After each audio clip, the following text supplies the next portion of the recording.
Hi friends, ఈరోజు మనం ఈ వీడియో ద్వారా మాట్లాడుకోబోయే విషయం దక్షిణాసియాలో తుఫాను లాంటి మార్పులు తెచ్చిన ఒక ఘట్టం గురించి.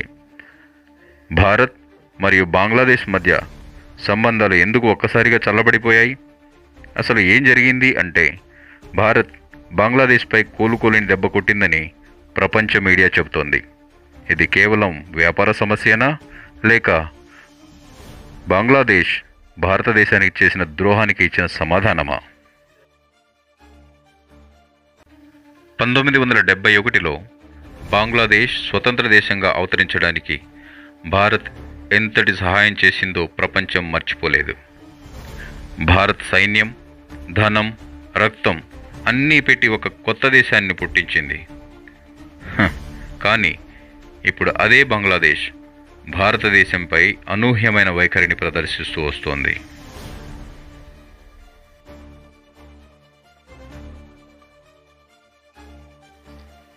(2024) చివరి నుంచి బంగ్లాదేశ్ ప్రభుత్వం భారత వస్తువులపై పన్నులు పెంచింది.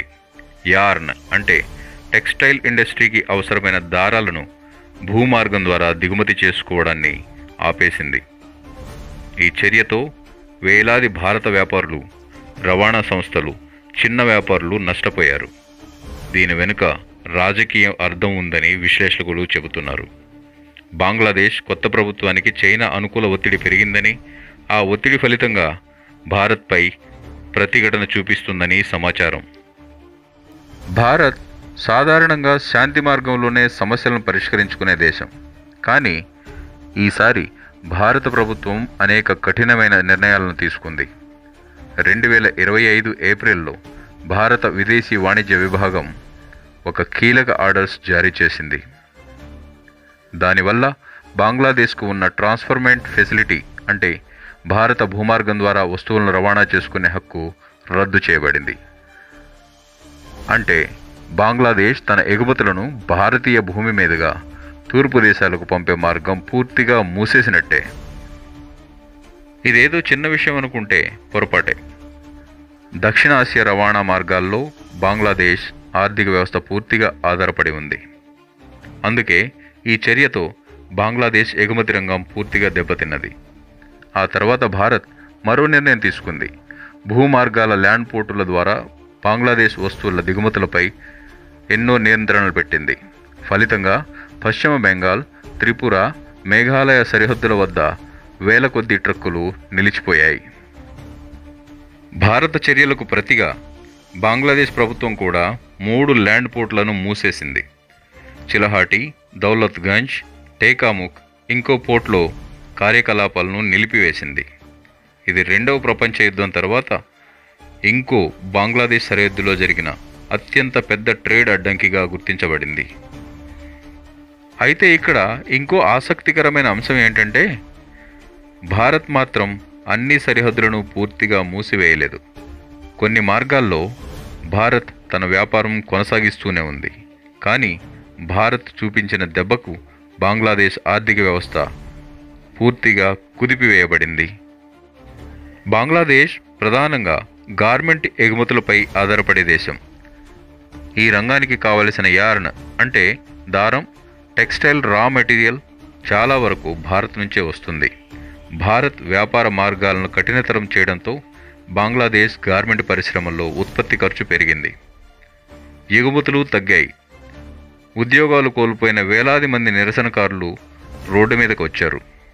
ప్రపంచ వాణిజ్య నిపుణుల ప్రకారం ఈ చర్య వల్ల బంగ్లాదేశ్కి సంవత్సరానికి కనీసం $1.2 బిలియన్ నష్టం జరగవచ్చని అంచనా.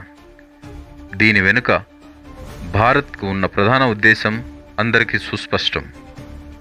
భారత్ ఎవరి ద్రోహాన్ని అనుమతించదని, ఆర్థిక శక్తి ద్వారానే సమాధానం ఇస్తుందని.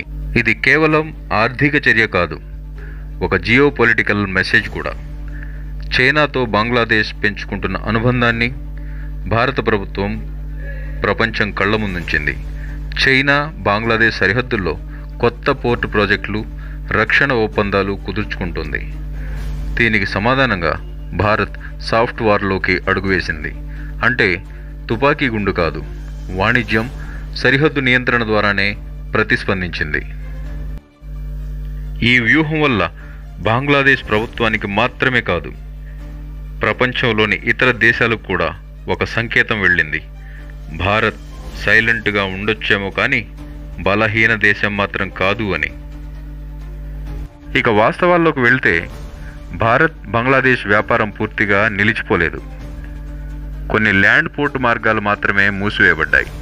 2024, 2025లో కూడా బంగ్లాదేశ్ నుంచి భారతదేశానికి ఎగుమతులు 12.4% పెరిగాయి. అంటే వ్యాపార సంబంధాలు పూర్తిగా తెగిపోలేదు, కానీ ఉద్రిక్తత మాత్రం స్పష్టంగా కనిపిస్తుంది. ఈ రెండు దేశాల ప్రభుత్వాలు ప్రస్తుతం ట్రేడ్ రీసెట్ దశలో ఉన్నాయి. కొత్త నిబంధనలతో, పరస్పరం ఒప్పందాలతో వ్యాపార దిశను మార్చే ప్రయత్నాలు చేస్తున్నాయి. ఈ నిర్ణయాల వల్ల భారత్ నార్త్ ఈస్ట్ రాష్ట్రాలు త్రిపుర, అస్సాం, మేఘాలయాలు రవాణా వ్యాపారాలు తగ్గాయి. అదే సమయంలో బంగ్లాదేశ్లో తయారీ ఖర్చులు బాగా పెరిగాయి. దీని ఫలితంగా చైనా మార్కెట్పై ఆధారపడే పరిస్థితి పెరిగింది. కానీ దీర్ఘకాలంలో ఈ చర్య భారత్కి వ్యూహాత్మకంగా లాభదాయకంగా అవుతుందని నిపుణుల అభిప్రాయం. భారత్ తన ట్రేడ్ పాలసీలో సైనిక బలంలా ఉపయోగించుకునే సామర్థ్యాన్ని పెంచుకుంది. భారత్ ఎప్పుడూ శాంతినే కోరుకుంటుంది, కానీ శాంతిని చేతగానితనంగా భావించే వారికి మాత్రం తప్పకుండా సమాధానం చెప్తుంది. బంగ్లాదేశ్ చేసిన చిన్న పొరపాటుకు బంగ్లాదేశ్ ఇచ్చిన పెద్ద సమాధానం ప్రపంచానికి ఒక స్పష్టమైన మెసేజ్ ఇచ్చింది. భారత్ దయగల దేశమే, కానీ ద్రోహం చేసిన వారికి మాత్రం తప్పకుండా సమాధానం చెప్పి తీరుతుంది. ఇది కేవలం బంగ్లాదేశ్ కథ కాదు, ఇది భారత వ్యూహం, భారత శక్తి. ఇది నయా భారత్ అని గర్వంగా చెప్పుకునే కొత్త అధ్యాయం. ఫ్రెండ్స్, ఈ అంశంపై మీ అభిప్రాయం ఏంటి? బంగ్లాదేశ్ చేసింది సరైనదేనా? భారత్ తీసుకున్న నిర్ణయం న్యాయమా? మీ కామెంట్ను కింద రాయండి. మీ ఆలోచన మాకు తెలియచేయండి. మరియు తప్పకుండా మా channel the Indian vibes of Chanakya subscribe చేయడం, ఇలాంటి స్ట్రాటజికల్ వీడియోల కోసం బెల్ ఐకాన్ నొక్కడం మర్చిపోవద్దు. జై హింద్, జై భారత్, వందే మాతరం.